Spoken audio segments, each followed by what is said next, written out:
You've been waiting for that person to apologize. You've rehearsed what you'd say if they ever came back. But here's what nobody warned you about. The door of that prison doesn't lock from the outside.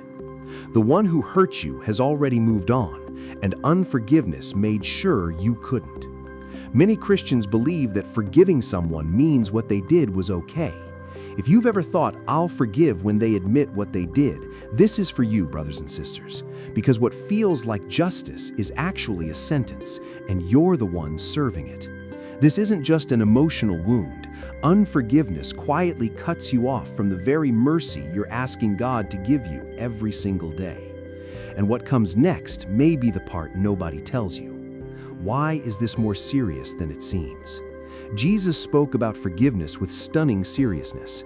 In Matthew 6:14, he warned that those who refuse to forgive place themselves in direct opposition to the mercy they themselves need.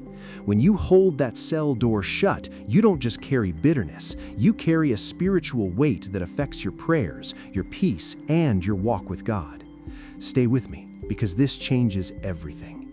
Some of you haven't said their name out loud in years, but you think about them every week. Some of you flinch when a song plays or a memory surfaces, and you've called it healing when really it's just distance. The hardest thing to admit is this: part of you is still waiting for them to suffer enough.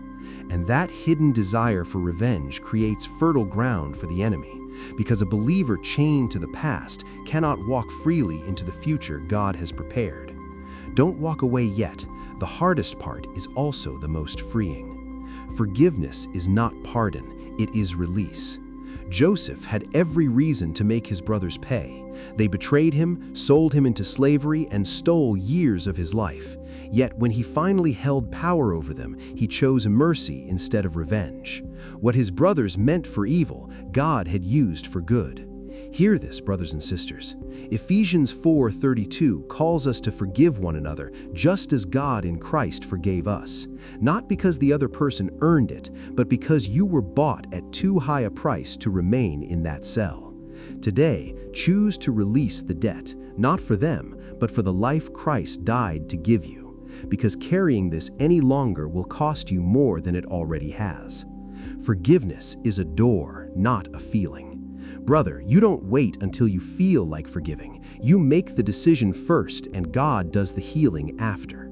Romans 12:19 reminds us that vengeance belongs to God, which means the moment you lay it down, you are not letting them win. You are trusting the only judge who never gets it wrong. Start by praying for them once, even if the words feel hollow. Forgiveness begins as obedience, long before it feels like freedom. The feeling follows the obedience.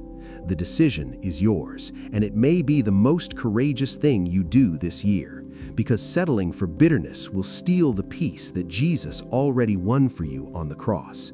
If there is someone you've been carrying in your heart for years, don't write their name. Just write in the comments, "Today I opened the door," and let that be the beginning of your freedom.